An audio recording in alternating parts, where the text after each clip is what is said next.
tutukoy natin. Lagyan muna natin ng historical background yung relasyon ng Estados Unidos o ng Pilipinas at ng Estados Unidos. Meron na tayong 128 years of shared history with the United States. 128 years, matagal na yan.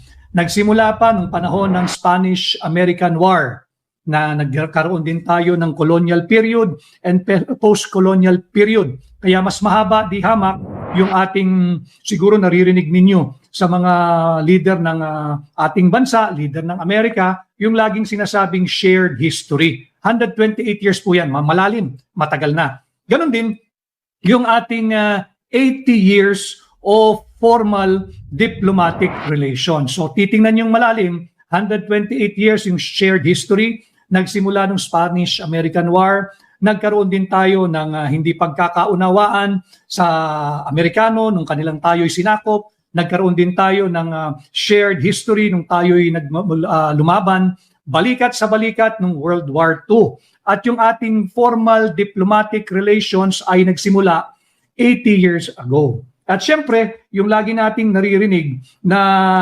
ating yung Mutual Defense Treaty, 75 years na po tayong alyado, treaty ally ng Estados Unidos. So malalim talaga. Ngayon, paano napunta sa ganito kalalim na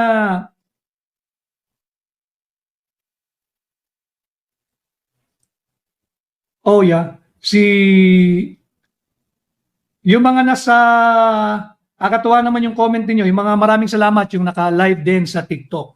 So paano umabot na yung ating matagal ng kasama, meron tayong 128 years of shared history, 80 years of formal diplomatic relations, 75 years of being a treaty ally or treaty allies. Bakit naman BFF bigla ni Bongbong Marcos itong kaaway ng Estados Unidos?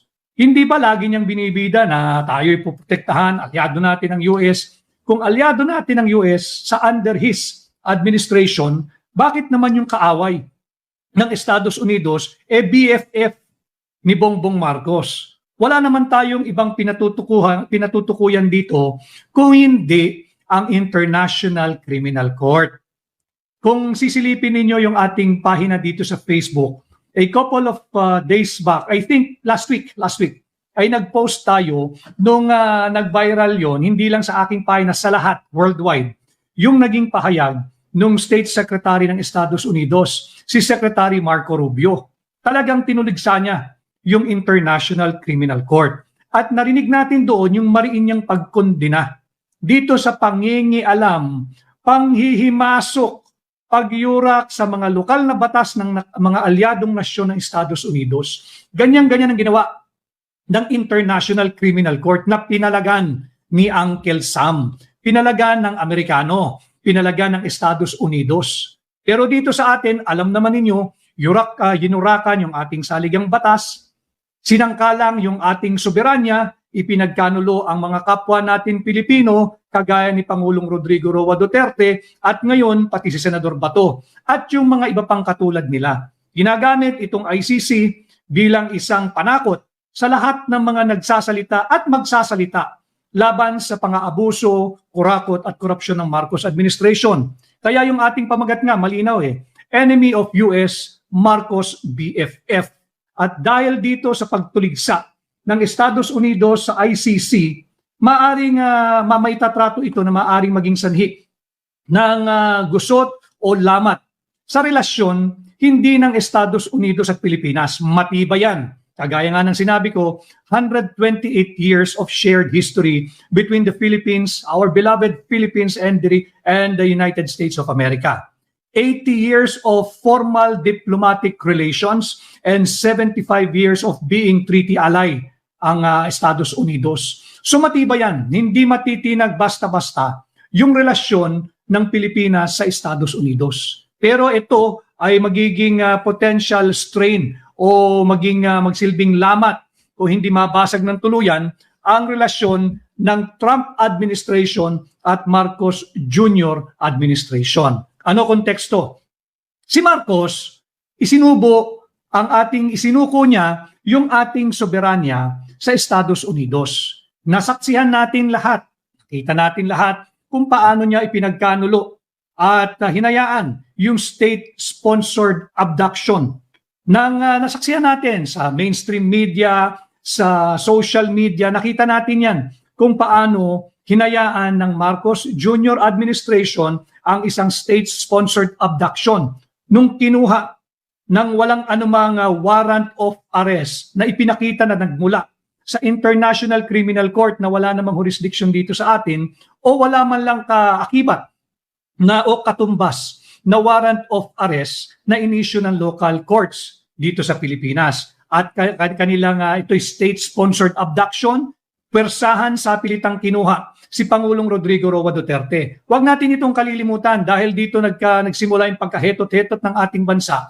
dahil lamang sa mali at marumi at makapanira na politikang pinapatupad ng Marcos Jr. administration. Huwag natin kalilimutan, kagaya ng sinasabi ko sa inyo, ang ating layunin, madagdagan ang inyong kaalaman, makadagdag tayo kahit paano makaambag sa inyong kamulatan, at mapag-usapan natin yung mga napapanahon at maiinit na usaping panlipunan na hindi natin dapat kalimutan. Huwag kayong masyadong magpapadala diyan sa huwad na impeachment trial.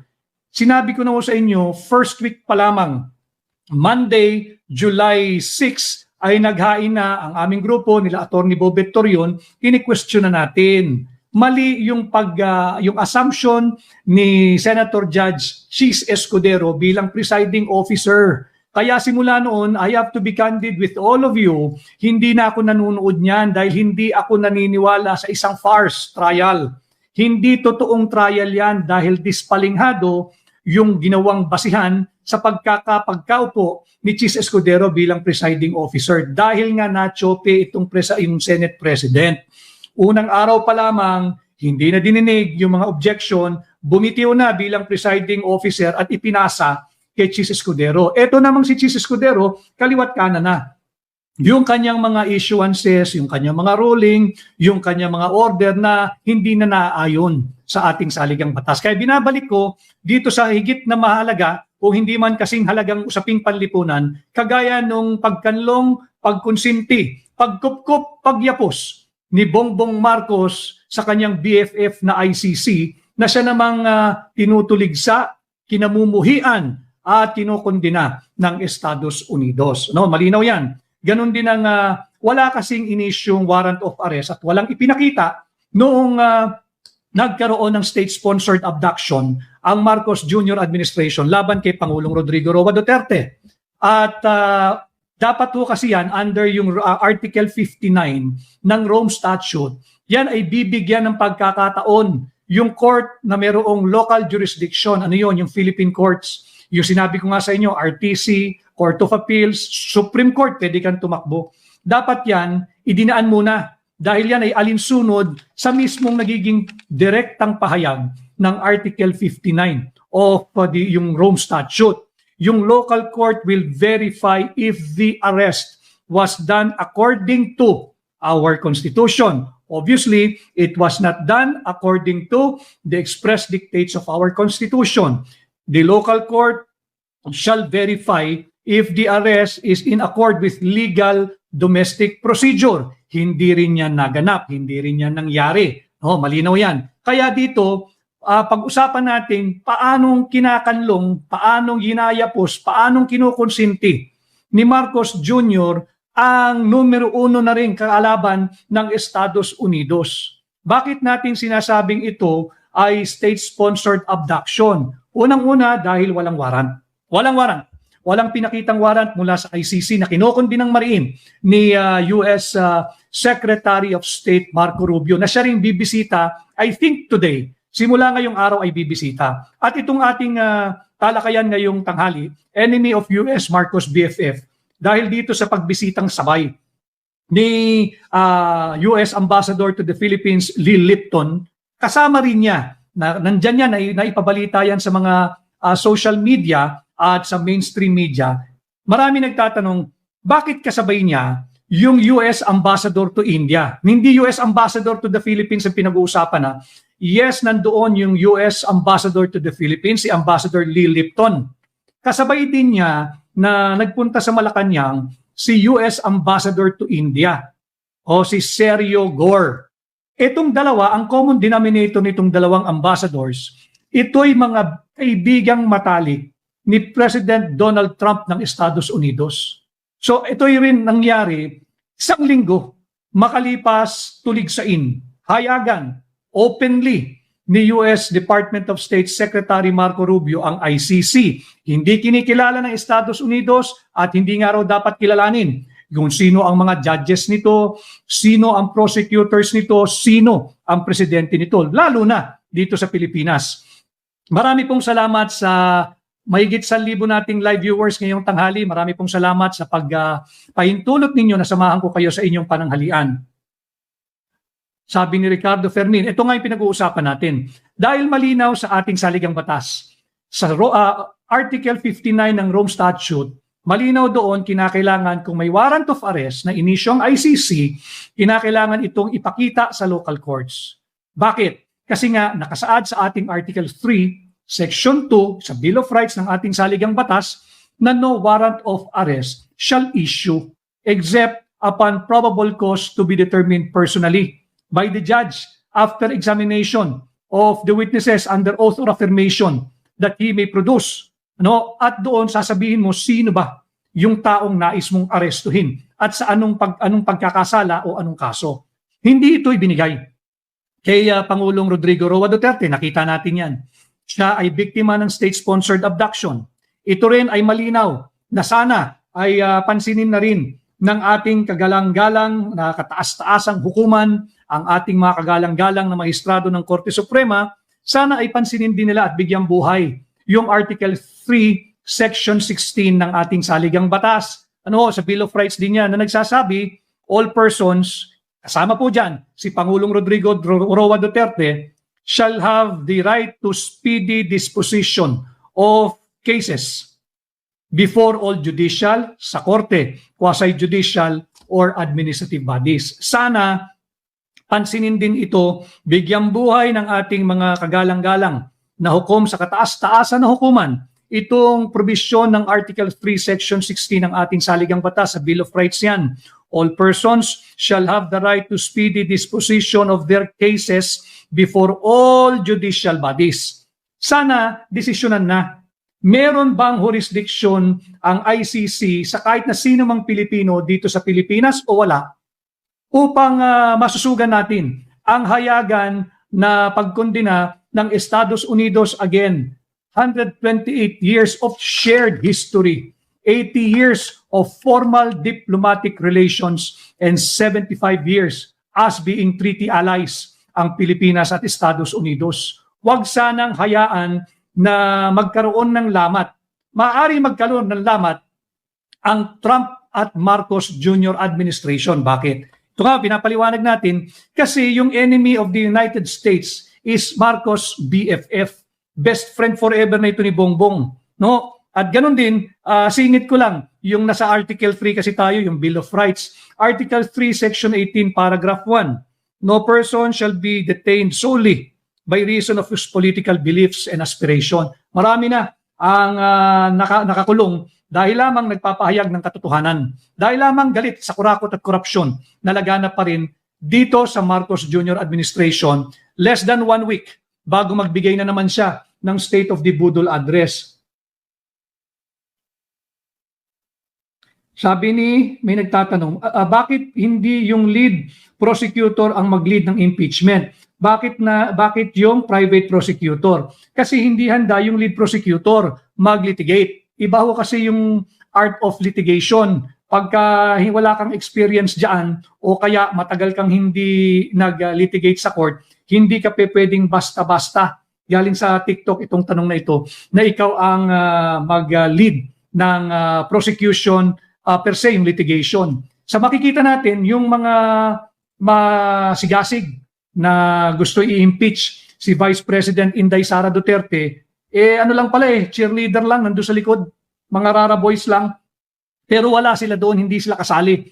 They are not doing the heavy lifting for the prosecution. Nakita naman natin, karamihan dito ay mga private prosecutors. At nakita din naman natin, nung unang 2 linggo ng impeachment trial, walang napatunayan ang prosecution. sila mismo ang nagbuwag, ang sumira ng kanilang teorya na mayroong betrayal of public trust, mayroong kung ano-anong binintang kay Vice President Inday Sara Duterte. But wag nating pangunahan, may hearing pa mamaya. Ano? Balik tayo dito sa ating topic na enemy of US is Marcos BFF now. Sabi ni GMC, binibend nila ang Philippine law. Tama yan. At hindi na lang din ikaw ang nakakapansin yan. Marami ang nakakapansin na talagang binabaluktot. Kasama na dyan yung presiding officer ng impeachment court. Sabi ni Kirata TV. At Kirata TV. Si Beth DS, maraming salamat.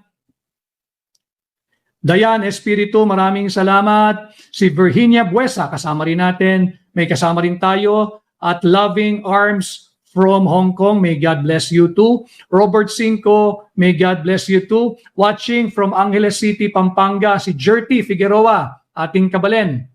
Esther Soberano, God bless you too. Sabi ni Jean G1, tama, wala siyang warrant. Sabi din ni Bogs Bonhoc, watching from Kuala Lumpur, Malaysia, I say thank you to Bogs Bonhoc. So nakikita natin dito na talagang linabag yung ating saligang batas. Kaya naman, marami nagtataka. Coincidence lang ba na nagkaroon ng lantaran at hayagang pagtuligsa ang ICC mula kay Secretary Marco Rubio? Di ba sinabi niya, hindi nyo na dapat kilalanin kung sino yung mga judges, sino yung mga prosecutors, o kung sino man yung presidente ng International Criminal Court dahil wala naman silang jurisdiksyong makialam sa mga iba't ibang bansa, lalo pat alyado ng Estados Unidos. Kaya dito kanina sa ating panimula, ulitin ko lagyan natin ng tamang konteksto bakit natin sinisingil ang Marcos Jr. administration sapagkat mismong Estados Unidos na ang nagsasabing walang jurisdiction ng ICC, hindi lamang sa USA, kung hindi sa mga alyadong nitong nasyon, katulad ng Republika ng Pilipinas. Gaano ba katagal, gaano ba kalalim, gaano ba katatag ang ating ugnayan sa Estados Unidos? By simple lang naman, 128 years of shared history. Nagsimula pa nung Spanish-American War, nung colonial period and post-colonial period.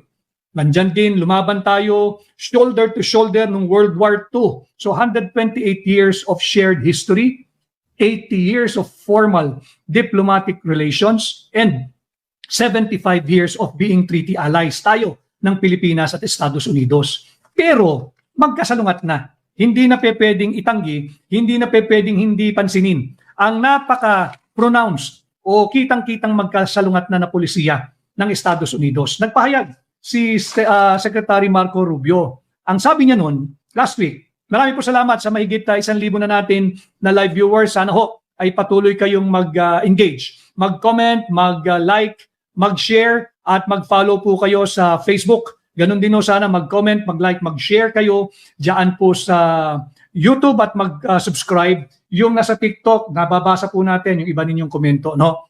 So sabi niya, ang ICC, nung itinatag, ang usapan lang dyan ay isa siyang global court that would step in to prosecute only the gravest offense. Yung mga crime against humanity, yan, genocide, yung naririnig natin.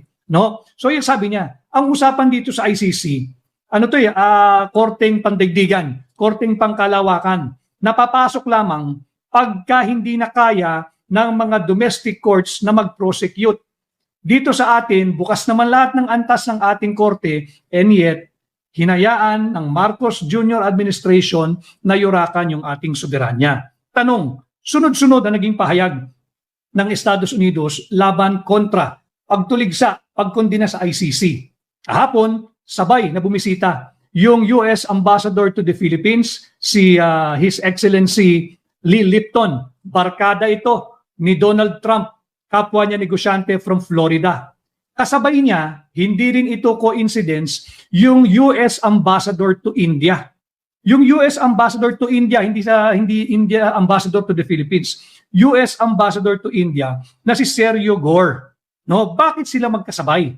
Sila ba'y may pinag-usapan, binapitan ba sila ni Marcos Jr. upang ipaliwanag ang kanyang pagkanlong, pagkilala at pagkukonsinti dito sa ICC? Nagpapaliwanag ba siya?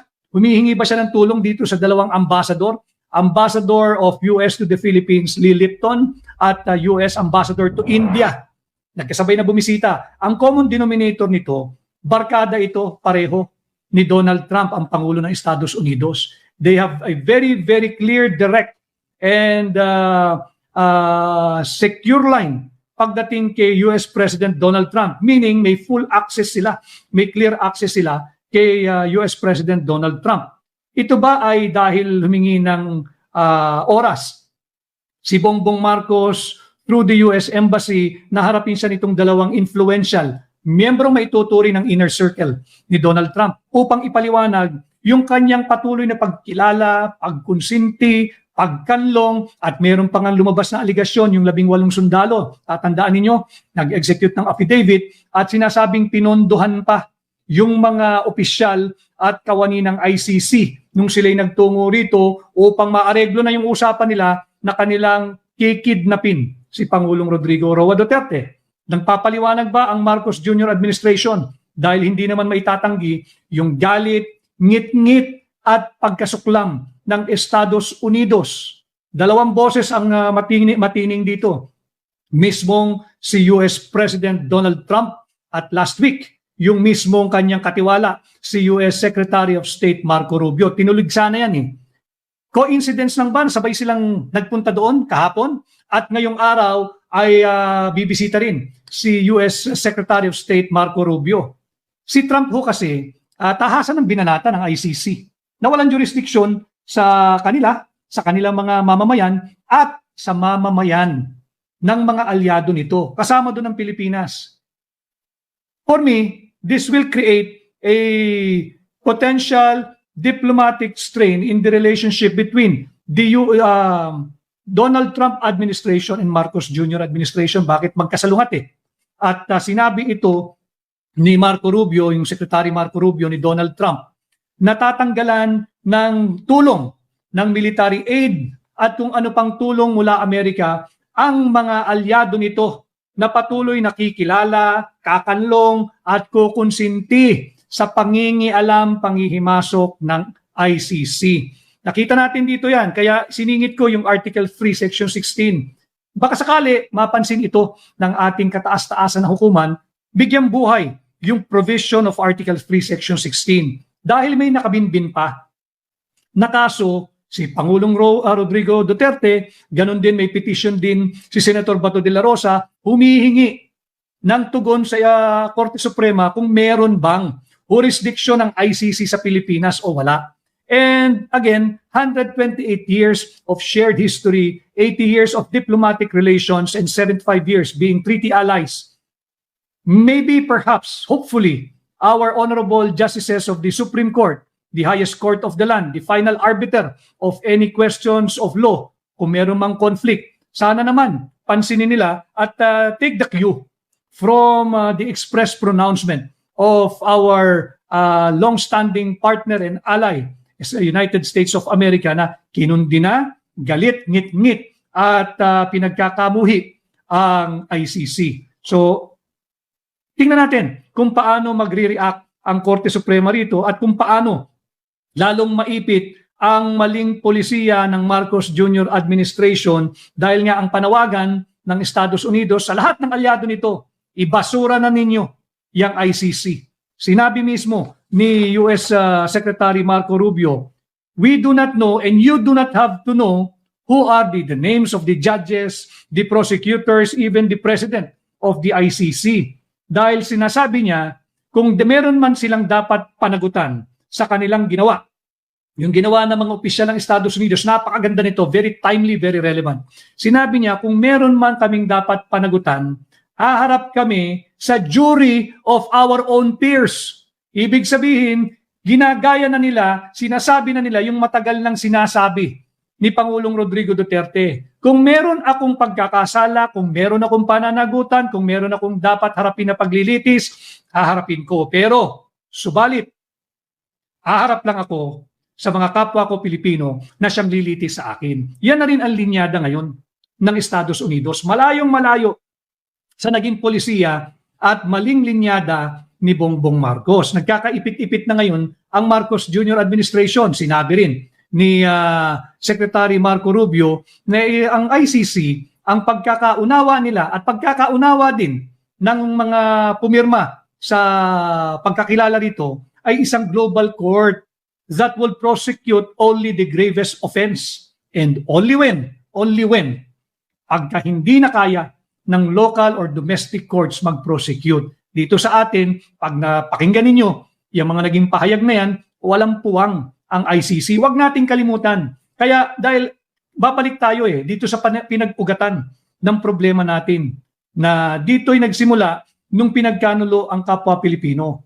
Nung pinagkaroon ng state-sponsored abduction. Simula noon, daos-dos na hanggang sa ngayon ang trust at approval rating ni Bongbong. Wala na, meron ng inability to govern. Ang nangyayari na lang, sabi ko nga kanina, Article 3, Section 18, Paragraph 1. Malinaw naman sa Supreme Court, sa saligang batas yan. No person shall be detained solely by reason of his political beliefs and aspiration. Naniniwala ang taong bayan, may mga naniniwala na nakakulong ngayon na laganap ang kurakot at korupsyon sa ilalim ng Marcos Jr. administration. That is their belief. That is their political belief. They should not be imprisoned for their belief. Ano yung kanilang aspiration? Ano yung kanilang naisin para sa bansa? Magkaroon ng totoong transparency and accountability. Less than a week from today, magkakaroon na naman ng State of the Budol Address. Manunood na naman ang karamihan, wala pa rin nakukulong. Ultimo yung presiding officer ng impeachment court, dapat yan kinasuhan Nung sumama sa mayorya, nakalimutan na yung kaso. Sabi hinog na raw yung kaso. Sa sobrang hinog, nabulok na.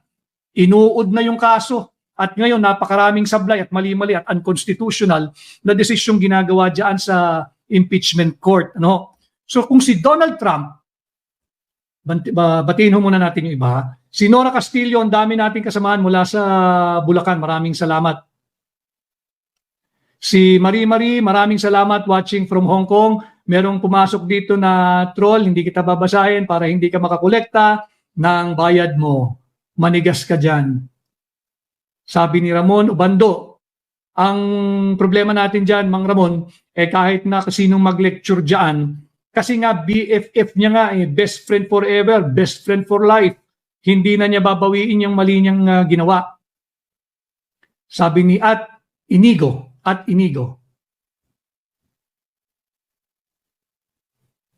Virgie Villanosa from Iligan City.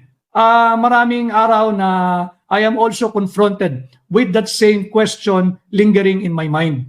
Kaya lang pag napapanood ko yung mga komento ninyo pag may live tayo, sinasamahan ako ng daang libo sa Facebook, libo-libo sa YouTube at libo na rin I believe, sabi ni Miss Pam sa ating TikTok, nanunood, nakikinig, nag-i-engage. Hindi tayo pwedeng sumuko sa ating bansang Pilipinas. Isa lang to Hindi natin pwede sukuan ang ating kapwa Pilipino. At hindi rin natin pwedeng talikuran yung ating pagiging Pilipino dahil magpakalayo-layo man tayo sa Pilipinas, ang dugong nananalaytay sa atin ay ang dugong Pilipino. Kaya maaari nating harapin ito ng sama-sama. Tapang natin, maisog nating harapin ng sama-sama at ating tutulan yung malawakang korupsyon, malawakang kurakot, nandyan na naman ang tag-ulan, may mga lugar na binabaha pa rin, hindi naman nawala yan, at isang linggo mula ngayon, less than, magsosona yung State of the Budol Address, wala namang ibabalita. Laya pa Yung sinabing hinug na ang kaso ni Chis Escudero at yung kanyang kasama na itinuro mismo ni Robert Bernardo, sobrang hinog, nabulok na. Nabulok na yung kaso ni Chis Escudero. Patapos itong iuurin, wala, bulok na. Yung kay dating Speaker Martin Romualdez, hinog na rin daw. Baka this week, sasampahan siya, baka. At baka yung ginawa kay Senador Dante Marcoleta, baka sa pagbubukas ng SONA para buo yung drama, may kikwento sa State of the Budol Address, arestuhin si Martin Romualdez. Tingnan natin, pero lahat yan, hanggang sa ngayon, panaginip lamang nating mga Pilipino. Si Fenia de Guzman watching from Bataan, maraming salamat. Si Ayeng Gamolo. lahat ng nangyayari is malaking diversyon. Malaking diversyon dito sa komento ni Ayeng Gamolo.